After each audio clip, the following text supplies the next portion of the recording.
capítulo 1 e hoje encerraremos o capítulo 1 de Atos. Atos, capítulo de número 1.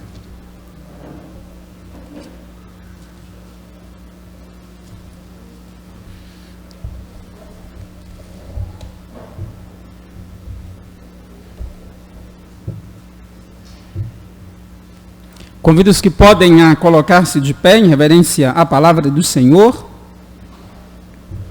Atos 1, versos de 15 a 26. Lerei e os queridos acompanharão silenciosamente. Naqueles dias levantou-se Pedro no meio dos irmãos. Ora, compunha-se a assembleia de umas 120 pessoas e disse: Irmãos, convinha que se cumprisse a Escritura que o Espírito Santo proferiu anteriormente por boca de Davi acerca de Judas, que foi o guia daqueles que prenderam Jesus. Porque ele era contado entre nós e teve parte neste ministério. Ora, este homem adquiriu um campo com o preço da iniquidade e, precipitando-se, rompeu-se pelo meio, e todas as suas entranhas se derramaram. E isto chegou ao conhecimento de todos os habitantes de Jerusalém, de maneira que em sua própria língua esse campo era chamado de Aceldama, isto é, campo de sangue. Porque está escrito no livro dos Salmos: fique deserta a sua morada, e não haja quem nela habite, e tome outro o seu encargo. É necessário, pois, que dos homens que nos acompanharam todo o tempo que o Senhor Jesus andou entre nós, começando no batismo de João, até o dia em que dentre nós foi ele elevado às alturas, um destes se torne testemunha conosco da sua ressurreição. Então propuseram dois: José, chamado de Barsabas, cognominado Justo, e Matias. E orando, disseram: Tu, Senhor, que conheces o coração de todos, revela-nos qual destes dois tens escolhido. E para preencher a vaga neste ministério e apostolado no qual Judas se transviou, indo para o seu próprio lugar, e os lançaram em sortes, vindo a sorte recair sobre Matias, sendo-lhe então votado lugar com os 11 apóstolos. Vamos orar. Senhor Deus, o Pai nosso, mais uma vez, Senhor, nós nos colocamos diante da Tua palavra. Mais uma vez nós nos submetemos às Sagradas Escrituras.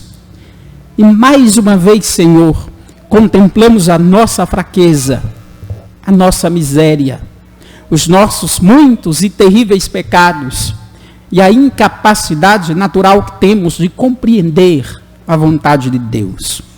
Portanto, Senhor, te suplicamos nessa noite que o Senhor, do teu alto e sublime trono, derrame sobre nós da tua graça e da tua misericórdia.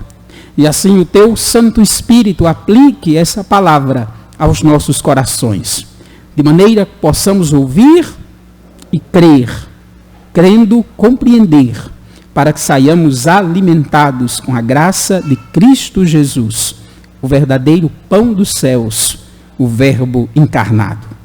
É em Cristo, Senhor, que nós te suplicamos essa graça. Amém. Podeis assentar. Como temos visto, queridos, já há alguns dias, nós temos aqui no livro de Atos o relato do início da igreja primitiva, ou pelo menos a igreja nos moldes do Novo Testamento, a igreja como ela ficou após a ascensão de Cristo.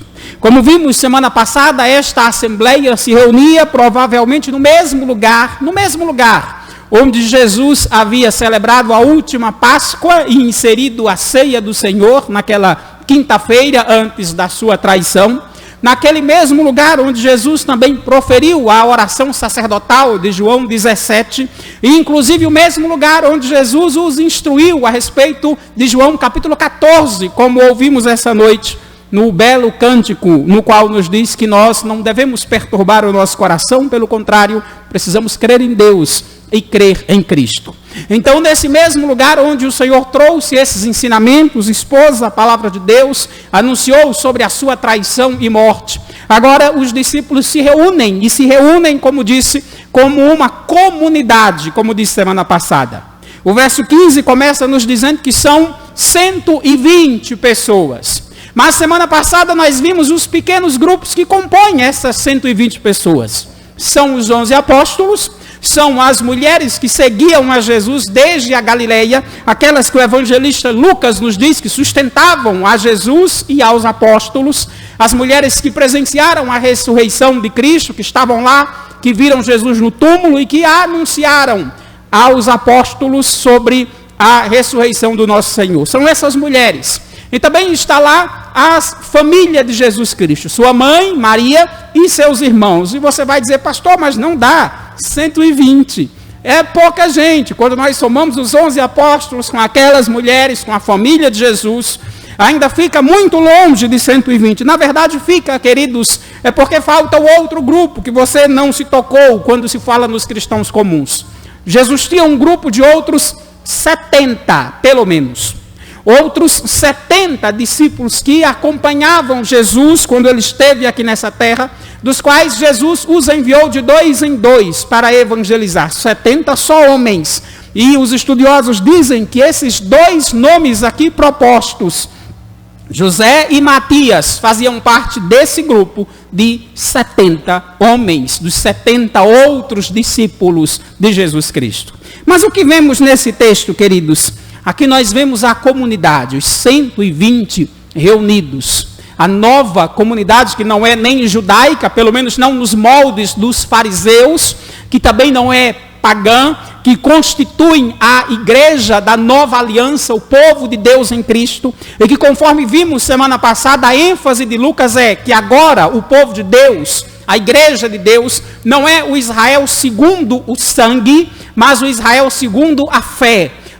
Não são mais os que têm o sangue de Abraão, mas são os que têm a fé de Abraão. Por que eles se juntam? Ora, eles se juntam obedecendo a ordem do nosso Senhor Jesus Cristo. Fiquem em Jerusalém, até que do alto sejais revestidos de poder.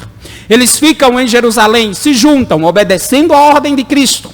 Se juntam, crendo nas promessas dadas por Cristo, que do alto viria o poder do Espírito Santo. E se juntam para adorar a Deus por meio de Jesus Cristo. Essa é a igreja.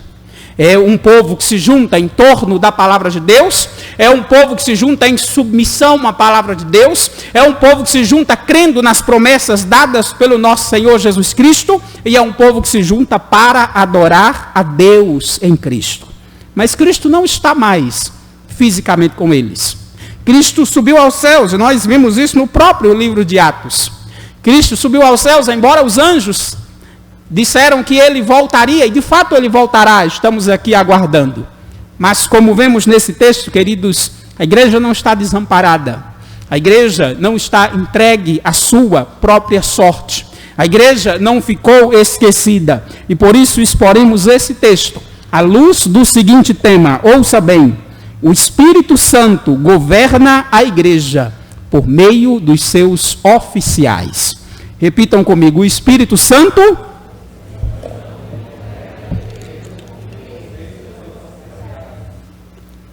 um pouquinho mais de entusiasmo, irmãos. O Espírito Santo é quem governa a igreja. A pergunta é, como ele faz isso? Como é que o Espírito Santo governa a igreja? Ora, por meio dos seus oficiais. Por meio daqueles que Deus escolheu, comissionou e deu a estes funções e ofícios específicos. Então, quem de fato governa a igreja não é o homem, não é a carne, não são as pessoas. A igreja não é nossa ou de um ou outro, a igreja é de Cristo. E ele a governa através do Espírito Santo. E o Espírito Santo faz isso, à medida que habilita, escolhe, prepara e instrui pessoas para dirigir o seu povo. E é isso que vemos nesse texto. O Espírito Santo governa a igreja por meio dos seus oficiais. Isso é visto primeiramente quando Pedro fala do cumprimento das Escrituras. A palavra se cumpriu. A traição e a morte de Cristo não foi obra do acaso. A traição e a morte de Cristo não foi uma fatalidade, não foi uma infelicidade. Pelo contrário, é o cumprimento da palavra de Deus. É o cumprimento dos propósitos redentivos de Deus. Faz parte do plano de salvação de Deus para o seu povo. É isso que Pedro vai deixar claro. Olhe para a sua Bíblia. Olhe os versos 15 e 16. Naqueles dias, quais dias? Nos dias que a igreja está se reunindo para orar. No período de 10 dias entre a ascensão de Cristo e a descida do Espírito Santo. Naqueles dias, diz a palavra, levantou-se Pedro no meio dos irmãos. Ora, Lucas explica, compunha-se a assembleia de umas 120 pessoas. E o que foi que Pedro disse nessa audiência, nessa reunião, quando está a igreja de Cristo junta nesse dia específico? O que foi que Pedro disse? Olhe para a sua Bíblia, verso 16. Irmãos, diz Pedro, convinha que se cumprisse a Escritura, que o Espírito Santo proferiu anteriormente por boca de Davi, acerca de Judas, que foi o guia daqueles que prenderam a Jesus. Pedro começa o seu sermão, o seu discurso, começa naquele dia com toda a igreja reunida, como faziam nos outros dias, e Pedro começa dizendo, irmãos, convinha, ou seja, era necessário, era oportuno, era cabível que se cumprisse a Escritura. Só que a Escritura trata de muitas coisas, e Pedro especifica do que ele está falando. Ele fala, se cumpriu a Escritura, e é aquela que o Espírito Santo proferiu anteriormente por boca de Davi, acerca de Judas. O que Pedro tem em foco é exatamente a traição de Jesus Cristo. É o fato de Judas tê-lo entregado. Não foi obra do acaso. Não foi porque Jesus não se precaveu, não foi porque Jesus não avaliou direitinho, não foi porque Jesus não desconfiou de Judas. Não, nada disso. Pelo contrário, estava escrito, estava assim prescrito por Deus. Era assim que de fato deveria acontecer para a glória do nome de Deus e para a salvação do seu povo. Aqui, queridos, também vemos o início do ministério apostólico. Como bem dissemos, a primeira metade do livro de Atos, a figura central é o apóstolo Pedro, a segunda metade é o apóstolo Paulo. Mas a primeira é Pedro, e Pedro começa pregando. E Pedro chama a atenção para algo que às vezes, muitas vezes, queridos, a igreja tem desconsiderado e tem negligenciado. Olhe para a sua Bíblia de novo. Veja como Pedro liga a Escritura ao Espírito Santo. Veja como Pedro mostra claramente que a Escritura é fruto do Espírito Santo. E que é por meio da Escritura que Deus fala com seu povo. Olha só o que diz Pedro, verso de número 16.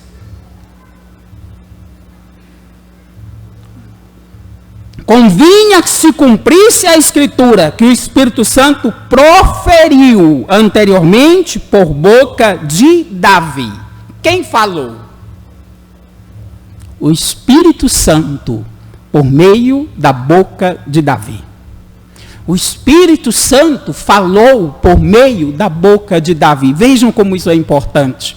Para Pedro, queridos, para a igreja primitiva e para todos os cristãos verdadeiros ao longo dos séculos, a Escritura é fruto do Espírito Santo. A Escritura é a palavra de Deus, porque é nela que Deus fala com o seu povo. Quem fala na Escritura não são os homens, não é Davi, Moisés, Paulo ou Pedro. Quem fala na Escritura é Deus, usando os homens na sua ação graciosa e soberana. Pedro deixa isso claro, o Espírito Santo foi quem proferiu. Davi só emprestou, digamos assim, a boca.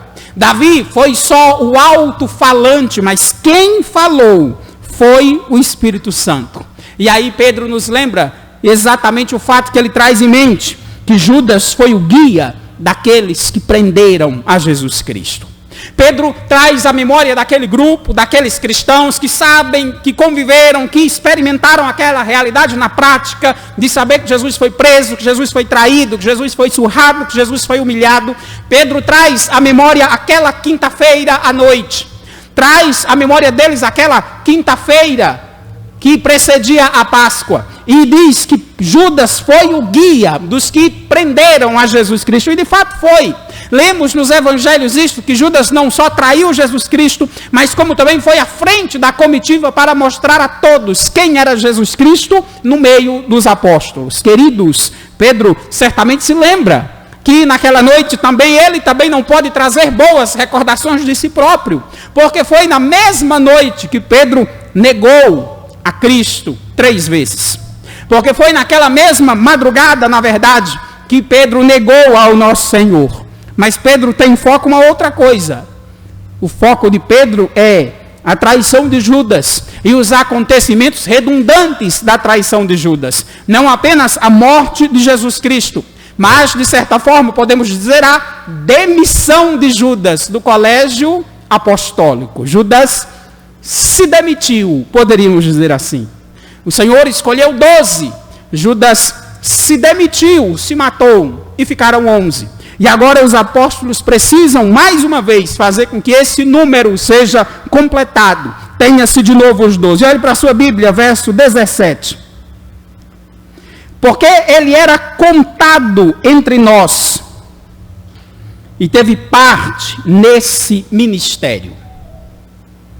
Pedro aqui lembra aquele grupo das prerrogativas e dos privilégios de Judas como um apóstolo. Sim, Judas fazia parte do grupo dos 12.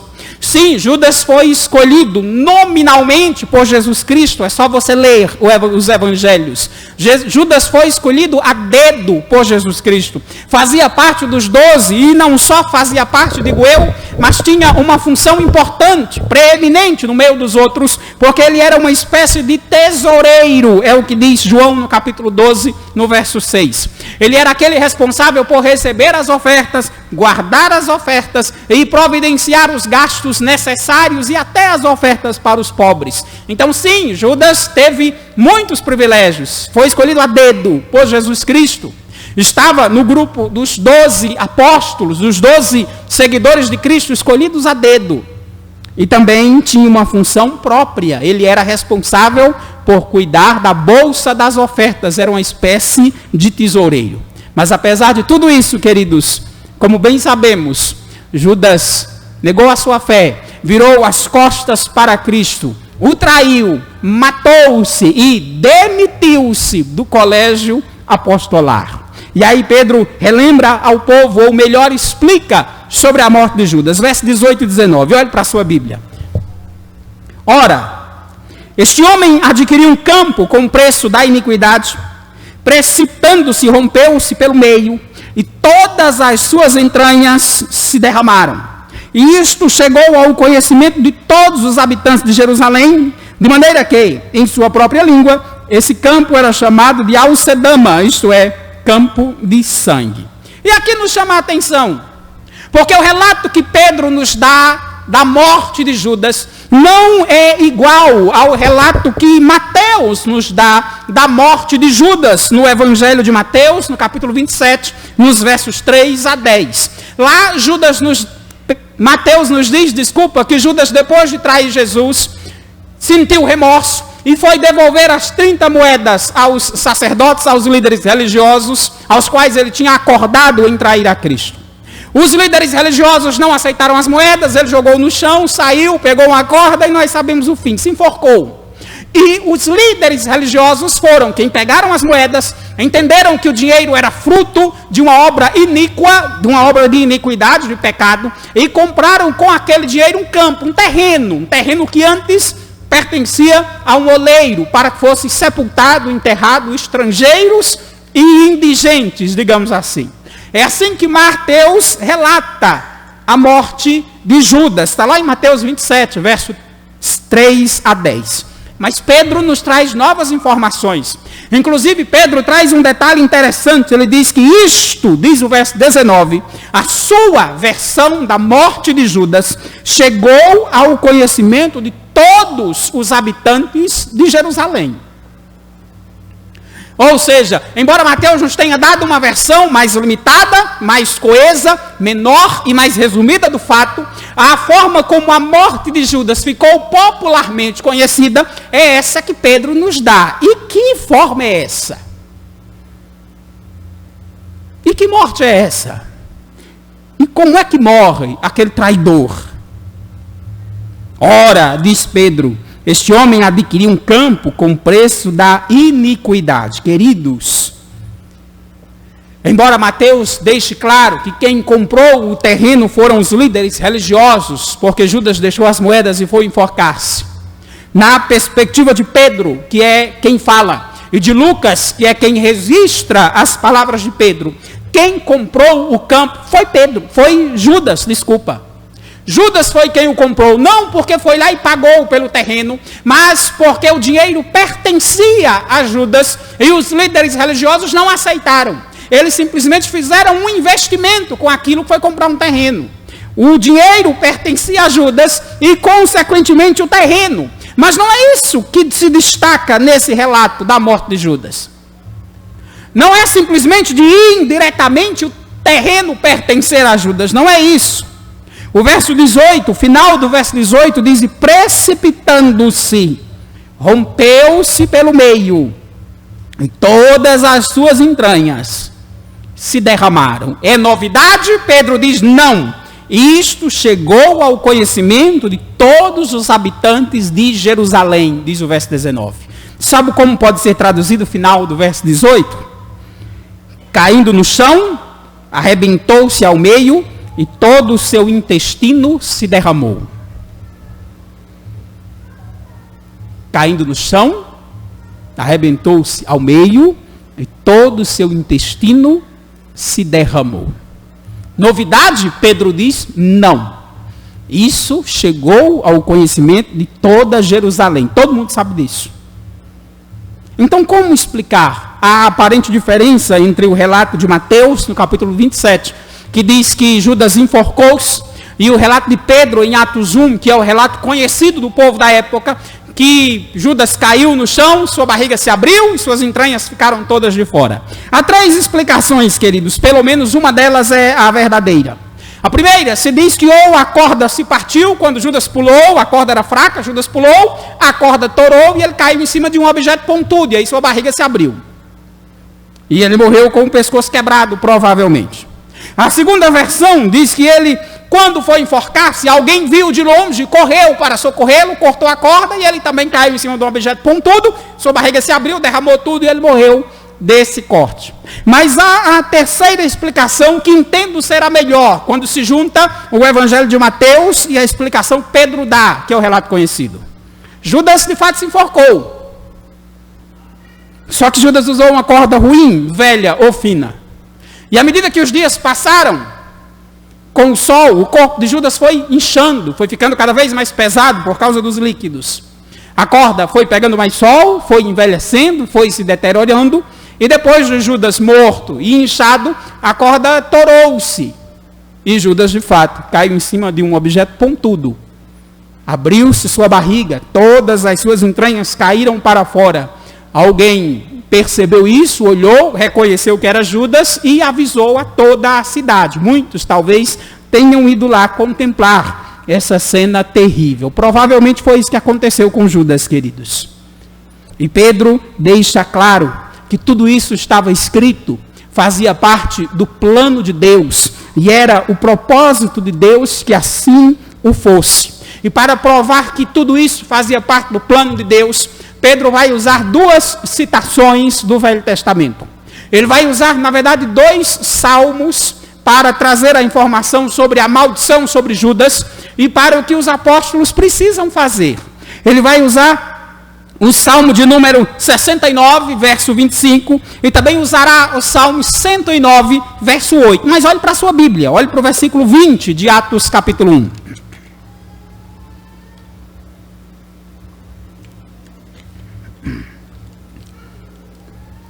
Pedro diz: porque está escrito no livro dos Salmos, escrito por Davi, mas usado pelo Espírito Santo, como ele deixou claro. E o que foi que o Espírito Santo disse no livro dos Salmos, aqui citando o Salmo 69, verso 25? Fique deserta a sua morada, e não haja nela e não haja quem nela habite. Essa é a profecia. Fique deserta a sua morada, e não haja nela quem habite. Ou seja, o nome de Judas, sua família e seus bens foram amaldiçoados por Deus. Seu nome, sua família e seus bens. Isso estava no plano de Deus. Fazia parte do propósito de Deus para aquele traidor que traiu Jesus Cristo.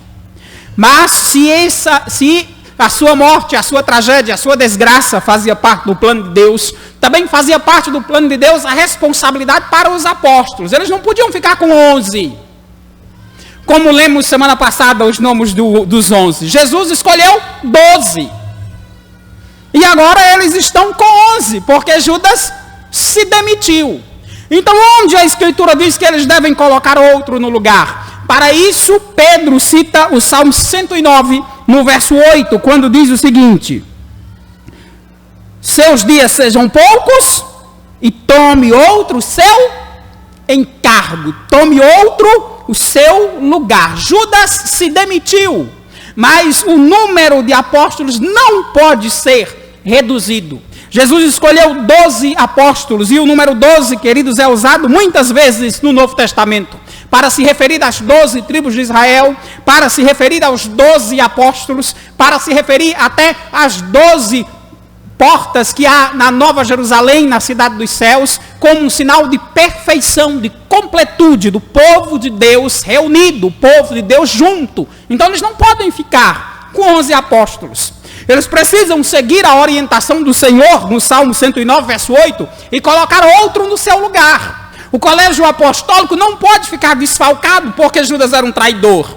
Não pode ficar desfalcado porque Judas recebeu a justa maldição pelos seus atos. E eles precisam pôr outro no lugar, porque foram 12 os que Jesus escolheu, e não 11. Queridos, o Espírito Santo governa a sua igreja por meio dos oficiais. E nós vemos isso nas credenciais apostólicas. Esse é o segundo ponto. Há necessidade que haja qualificações para o oficialato. Nem todos poderiam ser apóstolos. Nem todos preenchiam os pré-requisitos para ser apóstolo. Não é simplesmente, eram 12, agora são 11, então passa o dedo aí e vamos escolher um para ser apóstolo. Não, não era desse jeito. Havia critérios que precisavam ser usados, meios que precisavam ser avaliados, e por isso nessa primeira assembleia extraordinária da igreja, podemos dizer assim, porque é a primeira vez que a igreja elege um oficial, é a primeira assembleia extraordinária da igreja, é o primeiro oficial sendo eleito, há critérios para eleger esse oficial. E por isso que agora vemos as credenciais apostólicas e a função apostólica, ou seja, primeiro, é o que alguém precisa ser ou ter para ser um apóstolo, é a credencial. Segundo, é a função do apóstolo, que ele tem que fazer como apóstolo. É preciso ser ou ter alguma coisa, e é preciso fazer alguma coisa como apóstolo. Vejamos primeiro as credenciais, verso 21 e 22, olhe para a sua Bíblia. É necessário, pois, diz Pedro, que dos homens que nos acompanharam todo o tempo que o Senhor Jesus andou entre nós, começando no batismo de João, até o dia em que dentre nós foi elevado às alturas. Queridos, as credenciais não são pequenas e não são fáceis de cumprir. Não são fáceis de cumprir. Por exemplo, o cego Bartimeu não cumpria as prerrogativas para ser apóstolo. Aquele que Jesus curou no tanque de Betsaida ou de Betesda também não servia para as qualificações de ser apóstolo. Zaqueu, o publicano que Jesus chamou de cima da árvore, também não cabia nas prerrogativas para ser apóstolo. Não era todo mundo que dava para ser apóstolo.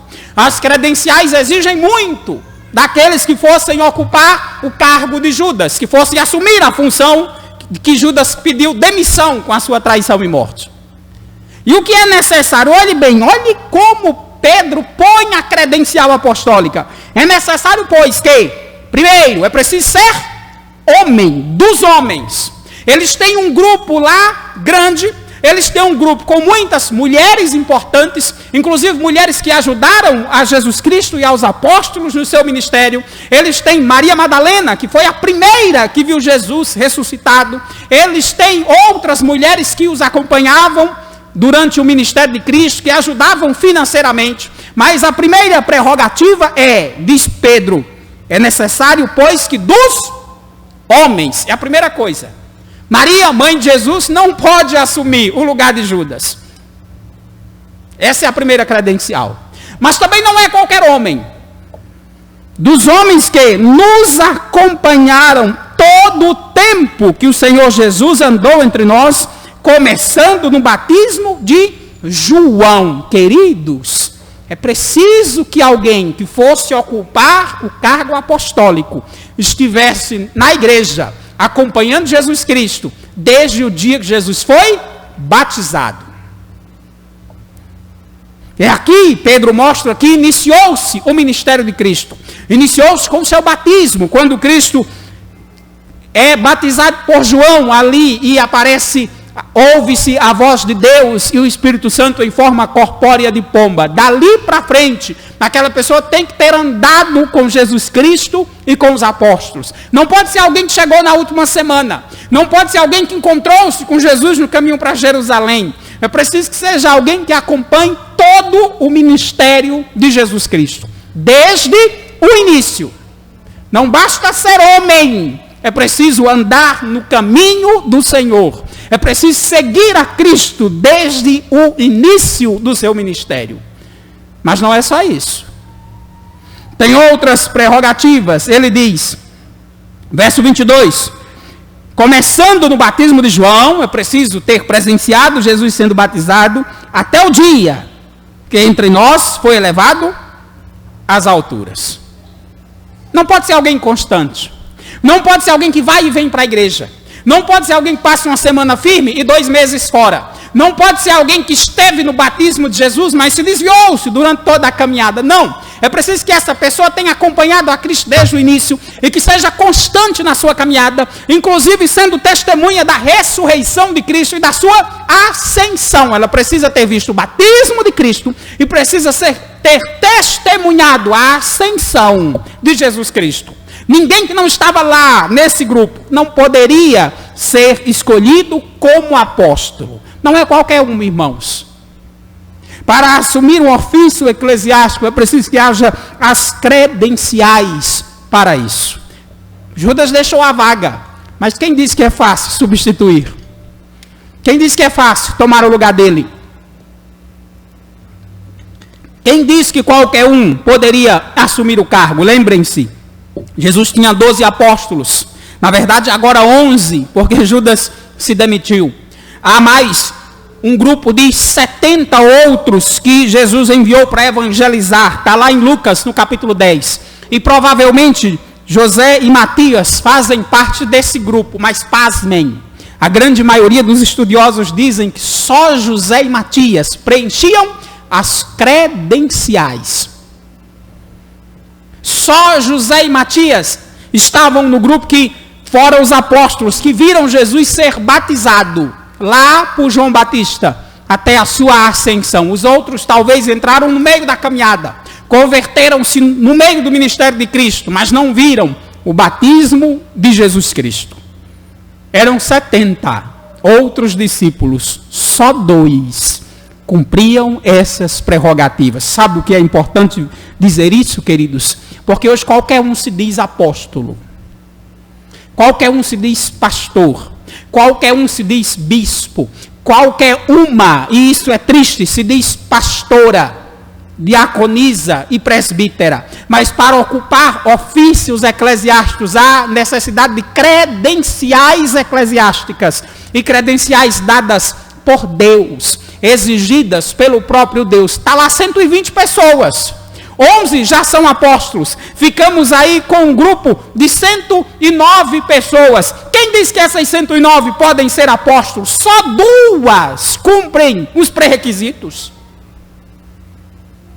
Quando Pedro encerra as credenciais apostólicas. É provável que os apóstolos ficassem olhando assim um para o outro, tem 120 pessoas, e começaram a pensar na mente: tá, Pedro, tudo bem, a pergunta é: quem é que estava lá fora nós? Vamos voltar, fulano estava aqui quando Jesus andou sobre as águas. Mas fulano não estava lá quando Jesus alimentou uma multidão. Peraí, fulano estava lá quando Jesus transformou água em vinho. Estava. Mas será que fulano estava lá quando Jesus nos chamou os 12? Não estava. Então imagine só aquele grupo olhando para os 120 e tentando imaginar quem era homem e estava lá. Quem é que pode? Vai ser difícil, viu, Pedro, colocar alguém na vaga. Não vai ser fácil completar esse grupo. Até que chegaram em consenso. Eles encontraram 2 que preenchiam as credenciais. 2 que, assim como os 11 apóstolos, estavam presentes quando Jesus foi batizado. Olha o verso 22. Olha o que diz aí a Escritura.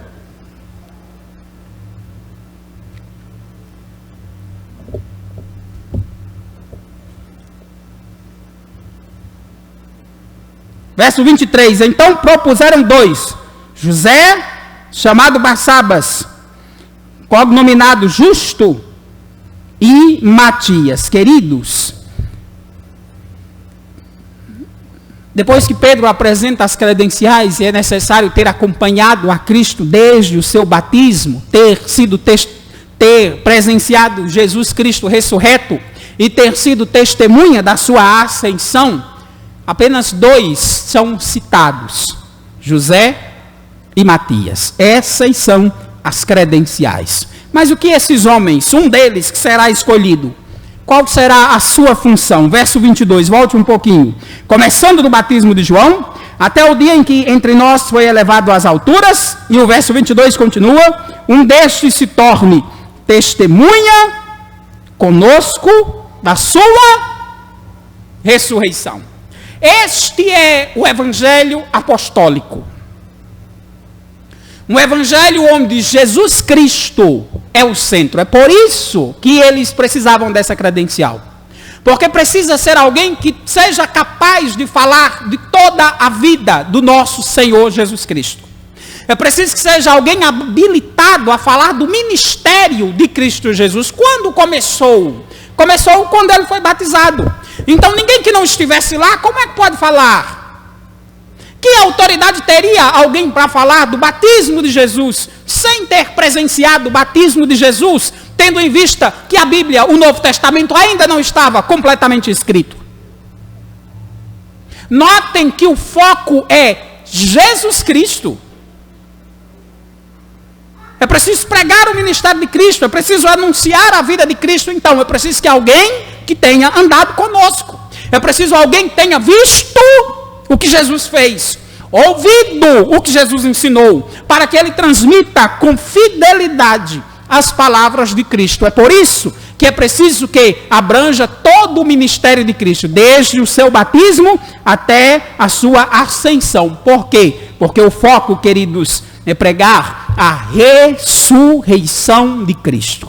O Cristo que morreu pelos pecados do seu povo, que ressuscitou ao terceiro dia, que subiu aos céus. Essa é a ênfase da mensagem apostólica. E essa tem que ser a nossa. Jesus Cristo como o centro da igreja, como o centro da pregação da palavra, como aquele que interpreta toda a Escritura e que é o alvo da nossa fé. É por isso que as credenciais são essas. E a função é ser testemunha conosco da sua ressurreição. Essa é a função apostólica. Testemunhar a respeito de Jesus Cristo. Pregar a respeito de Jesus Cristo. Do Cristo que morreu, que ressuscitou e que subiu aos céus. Queridos, agora sim, nós veremos que o Espírito Santo governa a igreja por meio dos seus oficiais. Nós vemos isso não só no cumprimento da palavra, porque a palavra é fruto do Espírito Santo, é a forma que Deus fala com o seu povo. Vemos isso não só quando Pedro, ali dirigido pelo Espírito Santo, apresenta quais são as credenciais de um apóstolo e qual é a sua função, mas principalmente vemos agora, queridos, que o Espírito Santo governa a igreja, por meio dos seus oficiais, quando ele providencialmente escolhe o substituto para Judas. Quem escolheu o substituto para Judas? O Espírito Santo. Olhe para a sua Bíblia. Olhe os versos 23 e 24. Veja que essa é a primeira assembleia extraordinária da igreja. Por quê? Porque pela primeira vez a igreja do Novo Testamento está elegendo um oficial, que é o apóstolo. O apóstolo que substitui Judas. Veja aí quem escolhe, versos 23 e 24. Então, propuseram 2. Os apóstolos olham, veem os 120 que lá estão, e aí descobrem que tem 2 que estavam no batismo de Jesus Cristo, acompanharam toda a vida de Cristo, viram o Cristo ressurreto e estavam presentes na ascensão de Cristo. Só tinham 2. Quem são? José, chamado de Barsabas, cognominado Justo, e Matias. Então tem 2. O que vamos fazer agora? Porque não são 13, é 12. São 12. Eles precisam de um nome, mas tem 2. Bota o que é da nossa família, é assim que faz? Bota o que tem a família maior na igreja? É assim que a igreja elege? Bota os meus amigos? É assim que a igreja faz? Pedro poderia ter dito, olha, fulano é mais amigo meu, então fulaninho para cá, viu? Ele cumpre as prerrogativas, fulano também cumpre. Só que eu gosto de ciclano e não gosto de beltrano, então vem fulano. Não, irmãos. Os oficiais da igreja não é quem queremos, quem gostamos, com quem simpatizamos, quem tem a família maior, quem é mais rico, mais influente. Não, não é assim não. Depois que Pedro diz as credenciais, é indicado quem são os 2 que cumprem os pré-requisitos. Mas quem escolhe é Deus. Quem escolhe é Deus. Não é o grupo de Pedro, não é o grupo de João, não é o grupo de Tiago. André não poderia dizer, fulano é primo meu, bota fulano. Olha, eu não gosto de ciclano, porque ciclano tem uma mente crítica. Não, quem escolhe é Deus.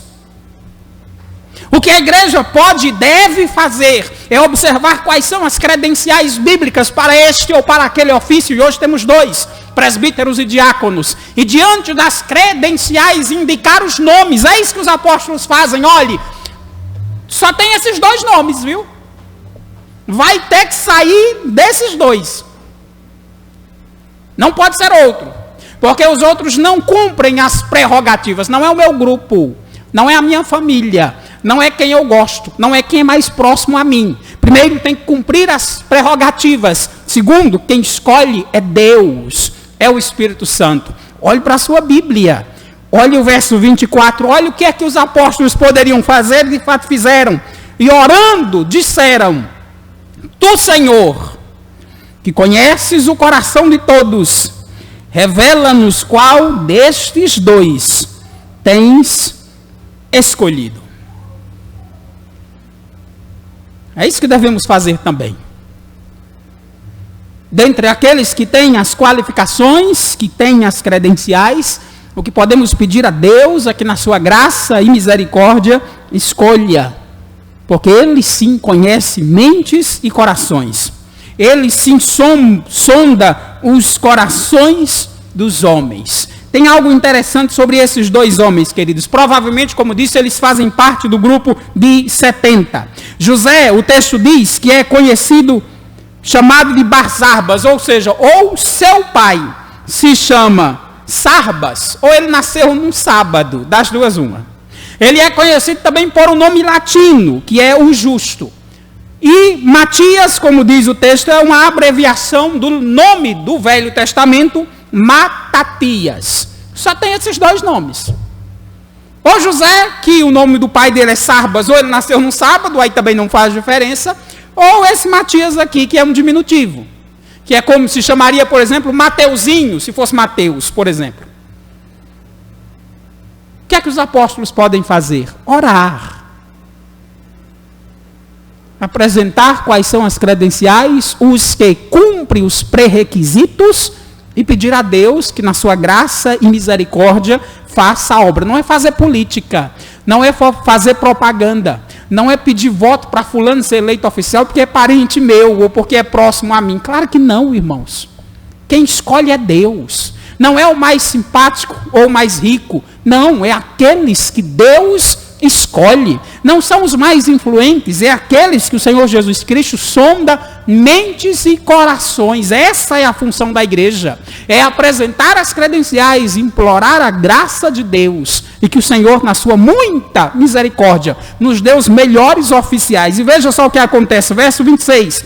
E lançaram em sortes, vindo a sorte recair sobre Matias, sendo-lhe então votado lugar com os 11 apóstolos. Queridos, quem escolheu Matias? O Espírito Santo. Essa era a forma do Velho Testamento de escolher alguém. Lançar sortes era colocar nas mãos de Deus. Às vezes se escolhia usando pedras diferentes, às vezes se escolhia usando urim e turim, mas na verdade é que sempre se entendia que a resposta era dada por Deus. Foi assim que eles escolheram. Eles deixaram nas mãos de Deus. A pergunta é: por que não lançamos sortes hoje? Não lançamos e não podemos lançar. Sabe por quê? Porque naquela época a Bíblia não estava completamente escrita. E hoje nós temos a vontade de Deus revelada.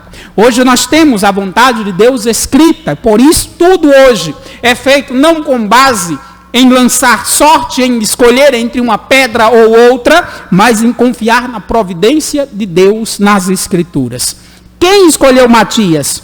O Espírito Santo. Depois que o Espírito Santo escolheram Matias, os apóstolos o recepcionaram. Veja o final do verso 26. Votando lugar com os 11 apóstolos. Veja que José não foi mais votado. Após o Espírito Santo escolher, todos os apóstolos estenderam uma destra de comunhão a Matias. Ele foi escolhido, porque Deus o escolheu. Porque Deus o vocacionou por meio do Espírito Santo. E aqui temos algumas aplicações desse texto, irmãos. Primeiro, eu quero que você note que é assim que a igreja do Senhor funciona. Como é que funciona a igreja? A igreja cristã. A igreja que, como diz as Escrituras, é uma igreja que Jesus é a pedra fundamental, mas como diz Paulo na carta aos Efésios, os apóstolos são os pilares da igreja, são as colunas. Na carta aos Gálatas, na verdade. Então, como é que essa igreja funciona? Notem, eles se reúnem obedecendo a ordem de Jesus Cristo, que os mandou permanecer em Jerusalém. Eles se reúnem crendo nas promessas de Jesus Cristo, que diz que do alto eles seriam revestidos de poder. E eles se reúnem para adorar a Deus. É assim que a igreja funciona. A igreja se reúne em submissão às Escrituras. A igreja se reúne confiando nas promessas de Deus em Jesus Cristo, perdão de pecados, redenção, vida eterna e a volta do nosso Salvador. E a igreja se reúne para adorar a Deus. É assim que ela se reúne. Como a igreja é governada? Ora, a igreja é governada por meio do Espírito Santo, que escolhe os oficiais, que nos dá a graça de compreender e crer na Escritura para que tenhamos as credenciais. Notem que Pedro, inspirado pelo Espírito Santo, diz qual é a função da igreja. Eram 12, precisa voltar a ser 12, porque assim diz o salmista. Pedro lança as credenciais. Ora, se o evangelho que eles vão testemunhar é sobre Jesus Cristo, evidentemente a pessoa precisa conhecer Jesus Cristo. Precisa ser fiel. Precisa confiar em Cristo, precisa ter acompanhado Jesus Cristo desde o seu batismo, e precisava ser alguém firme e constante, ter estado ou ter visto Cristo ressuscitado e ter presenciado a sua ascensão. Ou seja, não pode ser alguém que veio, passou 6 meses na igreja e foi embora, não. Então é assim que a igreja é governada. O Senhor, por meio do Espírito Santo, escolhe os seus oficiais, mas as credenciais são bíblicas. Não pode ser qualquer um, e não pode ser o que queremos. Não pode ser os nossos critérios, porque gostamos da pessoa, porque é simpática ou porque é parente. Não. Deus é quem escolhe. E após eleitos, escolhidos os oficiais, nós devemos fazer o que fez os apóstolos, votando lugar com os 11 apóstolos. Ou seja, reconhecer que a escolha procede de Deus. Que Deus é quem escolhe. Que Deus é quem dirige o seu povo para o bem da sua igreja e para a glória do seu nome. Como é bom, queridos, olhar para a Escritura e ver que o Senhor nunca deixou a sua igreja desamparada. Jesus está nos céus, está, mas o Espírito Santo inspirou Pedro a lançar as credenciais. E, tendo apenas 2 nomes, o Espírito Santo escolheu quem seria o sucessor de Judas. Jesus está nos céus e está hoje nos céus. Mas a igreja continua sendo auxiliada pelo Espírito Santo. Continua sendo governada pelo Espírito Santo.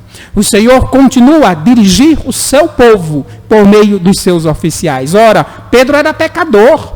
Pedro negou a Cristo 3 vezes.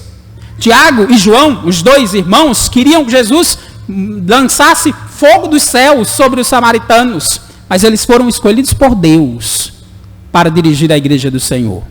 Tomé só creu, como bem sabemos, quando tocou nas marcas dos ferimentos de Cristo, mas estava lá entre os 11, era um dos apóstolos, cumpria os pré-requisitos e foi escolhido a dedo por Jesus Cristo. Sabe por quê, irmãos? Porque quem governa a igreja não são os homens. Quem governa Deus, aliás, quem governa a igreja é o Espírito Santo. Assim como quem escreveu os Salmos, embora tenha saído da pena de Davi, é obra do Espírito Santo de Deus. É assim que a igreja é governada. É assim que a igreja é dirigida, pela ação soberana de Deus, por meio do seu Espírito Santo. Tem outra aplicação que eu quero que você pense comigo.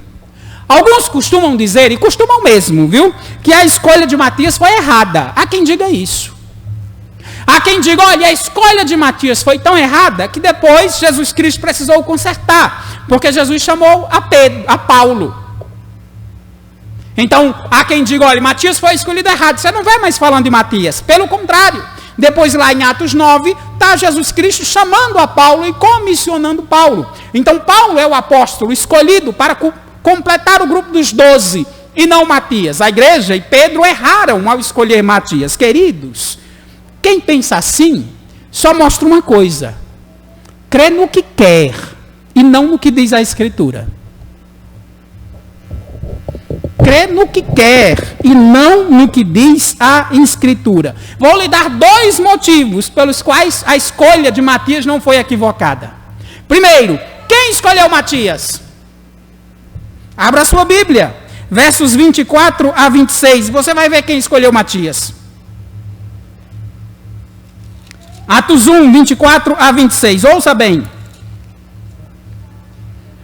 E orando disseram, tu, Senhor, que conhece o coração de todos, revela-nos qual destes 2 tens escolhido, para preencher a vaga neste ministério e apostolado, do qual Judas se transviou, indo para o seu próprio lugar. E os lançaram em sortes, e vindo a sorte recair sobre Matias, sendo-lhe então votado lugar com os 11 apóstolos. Quem escolheu Matias, irmãos? Deus, o Espírito Santo. Essa por si só já responde qualquer questão sobre a escolha de Matias. Sabe por quê? Porque Deus não erra. O Espírito Santo não erra. Se o Espírito Santo escolheu Matias, então sim, Matias era o nome certo. A igreja não errou ao escolher Matias, pelo contrário, a igreja acertou. O grupo dos 12 precisava ser completado, e precisava ser completado naquele momento. A igreja acertou a escolher Matias, porque quem escolheu foi o Espírito Santo, e ele não erra. Mas mesmo essa resposta sendo suficiente, darei a segunda resposta. E ouça bem, porque está gravando. Paulo não poderia completar o grupo dos 12. Paulo não tinha as credenciais para completar o grupo dos 12. Pasmem, mas é verdade.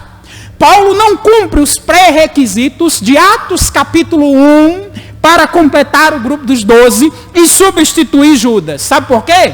Paulo não seguiu Jesus desde o início. Paulo não estava quando Jesus foi batizado. Paulo não estava quando Jesus andou sobre as águas, ou quando Jesus alimentou uma multidão com 5 pães e 2 peixes. Paulo não estava quando Jesus ressuscitou a Lázaro.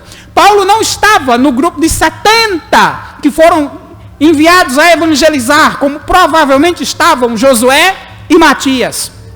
Paulo não estava naquele cenáculo quando as mulheres chegaram anunciando que Jesus ressuscitou. Paulo não estava na ascensão de Cristo. Inclusive, Paulo não ouviu Jesus dizendo: toda a autoridade me foi dada nos céus e na terra, ide, portanto, pregar o evangelho a toda criatura. Paulo não ouviu isso. Paulo não cumpre os pré-requisitos, irmãos, embora sim tenha sido escolhido por Cristo para ser um apóstolo aos gentios, para ser um apóstolo de uma espécie diferente.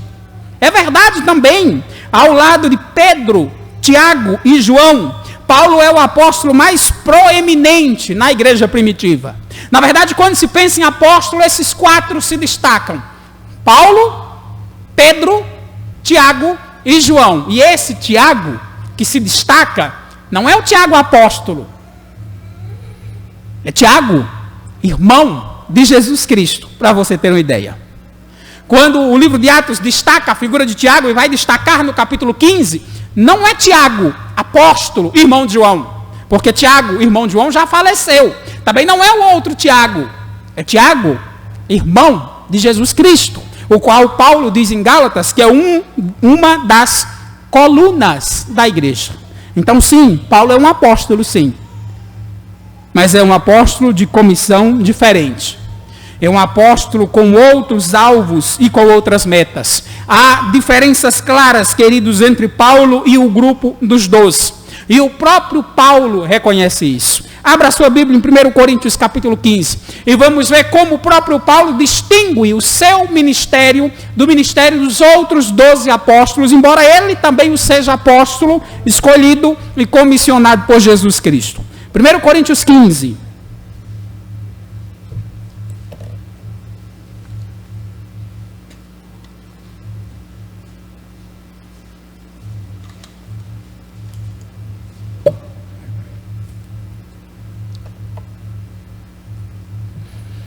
Coríntios 15, verso 8 e 9. Veja só o que Paulo diz. Falando do Jesus Cristo ressuscitado, das aparições do Cristo ressuscitado. 1 Coríntios 15, 8 e 9. Paulo diz o seguinte: afinal, depois de todos, diz Paulo, Jesus também foi visto por mim, diz Paulo, como por um nascido fora de tempo. Veja como ele se qualifica. Porque sou o menor dos apóstolos, que nem mesmo sou digno de ser chamado apóstolo, pois persegui a igreja de Deus. É assim que Paulo enxerga o seu apostolado. Depois de visto por todos, Paulo diz, foi visto por mim. E ele explica o motivo. Há 3 fatores fundamentais que distinguem o apostolado de Paulo dos outros. O primeiro é o tempo, como Paulo diz, por um nascido fora de tempo. Paulo não acompanhou o ministério terreno de Jesus Cristo. Como diz, Paulo não estava quando Jesus alimentou a multidão, Paulo não estava quando Jesus ressuscitou a Lázaro, e lembrem-se, Paulo não estava no cenáculo quando Jesus realizou a primeira ceia e disse: esse é o meu corpo partido por vós, este é o meu sangue derramado em favor de muitos, fazei isto em memória de mim. Paulo não estava lá naquele dia. Recebeu a incumbência de fazer isso depois, mas não estava lá naquele dia. Então o primeiro fator que diferencia Paulo dos 12 é o tempo. Paulo não andou 3 anos e meio com Jesus Cristo. Há um segundo fator que diferencia Paulo dos outros, é a sua fé. Os outros, queridos, como lemos nos evangelhos, eram judeus comuns, claro, criam no Velho Testamento, criam no Deus do Velho Testamento, tinham a sua fé arraigada na aliança com Abraão, Isaque e Jacó, mas eram judeus comuns. Enquanto Paulo, como ele diz em 1 Coríntios 15, 8 e 9, ele diz que perseguiu a igreja de Deus, ou seja, Paulo era um radical, Paulo era um fariseu, Paulo era alguém envolvido com a sua religião, que estava, podemos dizer assim, na frente do grupo da sua religião. Isso diferencia Paulo dos outros também. Enquanto os outros eram judeus comuns, Paulo pertencia à seita, como ele diz, mais fervorosa e mais radical do judaísmo. Ele era um fariseu. E há um terceiro fator que diferencia o ministério de Paulo do ministério dos outros apóstolos: sua esfera de atuação. Para que eles foram chamados? Sua esfera de atuação. Com raras exceções, queridos, os 12 apóstolos, os 12 primeiros, e inclusive Matias, eles foram comissionados a pregar o evangelho aos judeus, aqueles que receberam a circuncisão. Paulo não. A comissão de Paulo é para pregar aos gentios, é para ir fora dos limites de Israel, é para alcançar os pagãos. Falando isso, em Gálatas, no capítulo 2, abra lá rapidinho sua Bíblia, Gálatas 2, veja só como Paulo apresenta essa sua terceira diferença. As duas primeiras, vimos em 1 Coríntios 15, o fator tempo, o fator fé. Agora, a esfera de atuação. Gálatas, capítulo 2, 2 versos eu lerei, o 7 e o 9. E aí Paulo, defendendo o seu apostolado na igreja da Galáxia, dizendo que ele também era apóstolo, assim como era apóstolo os outros 12. Ele vai dizer o seguinte, Gálatas 2, verso 7 e depois o verso 9. Antes, pelo contrário, quando viram, falando dos apóstolos, que, notem, o evangelho da incircuncisão me fora confiado, como a Pedro o da circuncisão. Note a diferença. Ele diz, a mim foi dado o evangelho da incircuncisão. A Pedro o da circuncisão. Ou seja, o alvo de Pedro foi dado a Pedro a incumbência de evangelizar os judeus. A Paulo, a incumbência de evangelizar os gentios. Verso 9 agora. Quando conheceram a graça que me foi dada, Tiago, Cefas, que é Pedro, e João, que eram reputados colunas, me estenderam a mim e a Barnabé a destra de comunhão, a fim, veja o propósito, de que nós fôssemos para os gentios e eles para a circuncisão. Aí está a diferença. Paulo é apóstolo, mas ele não é da mesma ordem dos outros 12. Há o fator tempo, há o fator a fé, que era diferente antes, e a sua esfera de atuação. Paulo não conviveu 3 anos e meio com Jesus Cristo, como os outros apóstolos. Os outros apóstolos eram judeus comuns, Paulo era um radical que perseguia a igreja. E os outros apóstolos foram, na sua grande maioria, com raras exceções, chamados a evangelizar os judeus. Paulo, com raras exceções, foi chamado a evangelizar os gentios. Notem que há uma diferença. Paulo, de fato, não cumpre as credenciais de Atos capítulo 1. Ele é um apóstolo de uma ordem diferente. Por que diz tudo isso, irmãos? Porque eu quero que você pense comigo um pouquinho. Veja só. Se Paulo não tinha as credenciais para substituir Judas, o que falar dos que hoje se dizem apóstolos? Que você liga aí o seu YouTube e vez por outra assiste. Se Paulo, que é um apóstolo, não cumpria as credenciais dos 12, imagine os atuais. Imagine aqueles que você vê na livraria um livro de apóstolo fulano de tal, acha o tema interessante, vai lá e compra. Queridos, que apóstolo que nada. Apóstolos são aqueles que foram escolhidos por Jesus Cristo, a dedo. Porque os 11 primeiros foram escolhidos a dedo. Matias foi escolhido pelo Espírito Santo. Depois de grande reunião, depois da primeira assembleia extraordinária, de apresentar credenciais dificílimas de serem cumpridas, tanto que só 2 cumpriam as credenciais, o Espírito Santo escolheu Matias, e Paulo depois foi escolhido pelo próprio Jesus Cristo ressuscitado. Então calma aí, que apóstolo fulano de tal? Como é que você dá crédito a estes homens? Como é que você os ouve?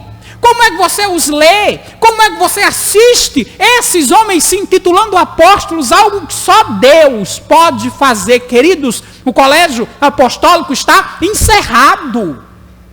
não há apóstolos contemporâneos. Não há apóstolos contemporâneos. Os apóstolos são os que estão registrados nas páginas da Escritura. E mais ninguém. Pare de ler esses homens. Pare de dar atenção a esses homens. Que apóstolo que nada. Só se for, como diz Paulo em 2 Coríntios, apóstolos de Satanás. Ministros de Satanás. Porque aqueles que o nosso Senhor escolheu como apóstolos para a sua igreja estão nas páginas da Bíblia. Aprenda a ser zeloso com os termos bíblicos. Aprenda a ser zeloso com os ofícios dados por Deus à sua igreja. Aprenda. Jesus Cristo elogia a igreja de Éfeso em Apocalipse 2 por causa dessa qualidade. Lá em Apocalipse 2, verso 2, Jesus Cristo diz àquela igreja, aos cristãos da cidade de Éfeso: conheço as tuas obras, tanto o teu labor como a tua perseverança, e que não podes suportar homens maus, e que puseste à prova os que a si mesmos se declaram apóstolos e não os são, e os achastes mentirosos. Você pensa que é de hoje que as pessoas saem dizendo que são apóstolos? O elogio para a igreja de Éfeso foi que eles colocaram à prova, e naquela época era muito mais difícil, sabe por quê? Porque fazia pouco tempo que Jesus tinha subido aos céus. Então qualquer um mais idoso que saísse dizendo que era apóstolo, como é que os irmãos lá na Ásia Menor iam saber que não eram? Mas eles puseram à prova. Eles avaliaram as credenciais bíblicas para aqueles homens, e eles os acharam mentirosos. Você acha que é de hoje que as pessoas se dizem apóstolos? Sempre se disseram. Mas o elogio do Senhor está para aqueles que percebem quem são os falsos e os verdadeiros apóstolos. Aqueles que percebem quem são os falsos e os verdadeiros oficiais da igreja. Não chame de apóstolo aqueles que a Bíblia não chama de apóstolo. Não chame de pastor, de presbítero ou diácono aqueles que não receberam esse ofício do Senhor. Não chame nenhuma mulher de pastora, de bispa, reverenda, presbítera ou diaconisa, porque como bem lemos, o primeiro pré-requisito era que tinha que ser um homem. Não chame, não dê atenção a esses que se auto-intitulam apóstolos, ou a essas que se auto-intitulam pastoras. Tenha cuidado, porque quem escolhe os seus oficiais é Deus. E há credenciais para isso. Não é quem quer. Não é porque é parente, amigo ou vizinho. Não. É aqueles que a Escritura, que cumpre as credenciais da Escritura e que são escolhidos pelo Espírito Santo. Não pode ser assim, irmãos. Agora, aqueles que são. Hoje não temos apóstolos contemporâneos, os apóstolos são os da Escritura. Mas aqueles que hoje são pastores, presbíteros e diáconos, trate-os de acordo com o seu ofício. Trate-os de acordo com a escolha do próprio Deus para a vida deles e para o seu ministério. Porque o Senhor é quem escolhe, irmãos. E o Senhor dirige a sua igreja através desses homens. Não brinque com o sagrado. Não se esqueça do que diz o terceiro mandamento. Não tomarás o nome do Senhor teu Deus em vão, porque Ele não terá por inocente. Essa é uma ameaça. Ele não terá por inocente os que usam seu nome em vão. Ele não tem por inocente quem sai se dizendo apóstolo. Ele não tem por inocente quem sai se dizendo pastora. Ele não tem por inocente quem usa o seu nome ou os ofícios dados à noiva do seu filho, que é a igreja, de qualquer forma. Cuidado, para não usar os ofícios dados por Deus de maneira equivocada. Deus certamente não terá por inocente os que fazem isso. Deus não terá por inocente os que fazem pouco caso das ordenanças do Evangelho. O autor aos Hebreus nos adverte disso. No capítulo 10, no verso 28 e 29, ele diz que sem misericórdia morria pelo depoimento de 2 ou 3 testemunhas quem tivesse rejeitado a lei de Moisés, e morria mesmo, viu? Era apedrejado. Sem misericórdia, morria pelo depoimento de 2 ou 3 testemunhas, quem tivesse rejeitado a lei de Moisés. Certa vez, um homem foi a juntar lenha num sábado, que era proibido. Chegou as informações aos ouvidos de Moisés. Moisés consultou a Deus. Sabe o que Deus mandou fazer? Apedreja. Junte toda a congregação e apedreja. Sem misericórdia.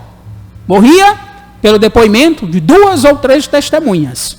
Quem rejeitava a lei de Moisés. Sabe o que o autor aos Hebreus nos pergunta? De quanto mais severo castigo julgará a vós, será considerado digno aquele que calcou os pés do Filho de Deus, profanou o sangue da aliança com a qual foi santificado e ultrajou o Espírito da graça. Se morria pelo depoimento de 2 ou 3 testemunhas que rejeitava a lei de Moisés, o que você acha que merece de Deus aqueles que fazem pouco caso das ordenanças do Senhor? Aqueles que se dizem apóstolos, aquelas que se dizem pastoras. Como você vai a uma assembleia solene, a um culto, onde a irmã se diz pastora, irmãos? Como é que pode? É fazer pouco caso das ordenanças da Escritura. É não levar Deus a sério. É ignorar o 3º mandamento. É se esquecer que Deus é quem escolhe os seus oficiais, mas Ele dá prerrogativas e credenciais para isso. Não é qualquer um. Como é que pode? E nós estamos às vezes no YouTube ouvindo lá na TV aquelas mulheres que se dizem pastoras, diaconisas. Que é isso, irmãos? Como a igreja contemporânea chegou nesse ponto de ignorar os próprios pré-requisitos básicos para o oficialato? Como é que chegamos até aqui? Ora, se Paulo, embora apóstolo, se considerava o menor dos apóstolos porque suas credenciais não eram iguais a dos outros 12, imagine hoje. Imagine agora. Qual o castigo você acha que será considerado justo? Aqueles que se dizem apóstolos ou pastoras? Se quem rejeitava a lei de Moisés era apedrejado. Eu lhe digo qual é o castigo. O fogo do inferno, se não se arrependerem. Esse é o castigo. Essa é a punição. Porque Deus não tem por inocente o que toma seu nome em vão. Tem uma última aplicação que nós precisamos fazer essa noite. Pedro diz no verso 16, convinha que se cumprisse a Escritura que o Espírito Santo proferiu anteriormente por boca de Davi. Irmãos, esse versículo é lindo. É maravilhoso. Porque ele mostra que a nossa fé é verdadeira. Que a nossa fé não é falsa. Que a nossa fé não é pautada em ilusões. Veja, Pedro diz, convinha se cumprisse a Escritura. Qual Escritura Pedro está falando? Aqui está no livro dos Salmos. E ele diz mais, mas você olha lá e diz, rapaz, esse salmo quem escreveu foi Davi. Muitos salmos têm lá o título que Davi escreveu. Na verdade, mais de 70. Mas quem proferiu foi o Espírito Santo. Por boca de Davi. Davi emprestou a mão, a caneta e a voz. Davi emprestou a mão e a caneta, irmãos, e a tinta. Mas as palavras vêm de Deus. É a palavra de Deus. É assim que a igreja primitiva olhava para a Escritura. Ela entendia que tudo que está no Velho Testamento, que tudo que os apóstolos escreveram é a palavra de Deus. Não foi Paulo, não foi Pedro, não foi João, não foi Mateus, não foi Lucas, não foi Moisés, foi Deus. Deus que falou, esses homens foram apenas um instrumento de Deus, um alto-falante. Se fosse hoje, diríamos um microfone, ou a mão que segura a caneta, e nada mais. Essa é a palavra de Deus. Paulo elogia os cristãos de Tessalônica por entenderem assim. Ele diz: outra razão ainda temos nós para incessantemente dar graças a Deus. E qual é o motivo? É que, tendo vós recebido a palavra que de nós ouvistes, diz Paulo, que é de Deus, acolhestes não como palavra de homens, mas sim como em verdade é a palavra de Deus, a qual, com efeito, está operando eficazmente em vós, os que credes. 1 Tessalonicenses 2:3. Qual é o motivo que Paulo elogia aquele povo? Porque eles estão ouvindo as palavras ditas por Paulo e crendo que de fato é a palavra de Deus. Crendo que de fato é Deus falando com eles. Eu te pergunto, é assim que você ouve a palavra de Deus toda semana? É assim que você lê a Escritura ou ouve a pregação da Escritura como sendo a palavra de Deus? É assim que você crê? Porque só os que creem assim, queridos, conhecem Jesus Cristo. Jesus diz: quem crê em mim, como diz a Escritura, do seu interior fluirão rios de água viva. João 7:38. Procure Cristo na Escritura. E digo mais, procure em toda a Escritura. Procure Jesus nos 4 evangelhos, claro. Procure Jesus nas epístolas joaninas, claro. Procure Jesus nas epístolas de Paulo, claro. Mas procure Jesus também no Antigo Testamento, porque toda a Escritura é inspirada por Deus. Toda a Escritura é a voz de Deus ao seu povo. Se você crê assim sobre a Escritura, aí sim você encontrará a Jesus Cristo. E pela graça de Deus, você encontrará o perdão e a salvação para a tua alma. Se você entrou hoje nessa noite, queridos, e ainda não crê assim na Escritura, não crê assim ao ouvir a pregação da Escritura, eu te exorto, arrependa-se. Peça a Deus que ilumine a tua mente, que ilumine o teu coração e te dê fé para crer na Escritura. Porque só quem crê em Cristo, como diz a Escritura, do seu interior fluirão rios de água viva. É preciso crer em Cristo, sim, mas não no Cristo inventado pela nossa sociedade, não no Cristo forjado pelas falsas religiões, não no Cristo defendido pelo mundo, mas no Cristo mostrado nas páginas da Escritura. Esse Cristo salva, esse Cristo perdoa, esse Cristo reina, esse Cristo dirige a sua igreja por meio do Espírito Santo, através dos oficiais escolhidos, e esse Cristo voltará para a sua igreja. Vamos ficar de pé, vamos falar com Deus.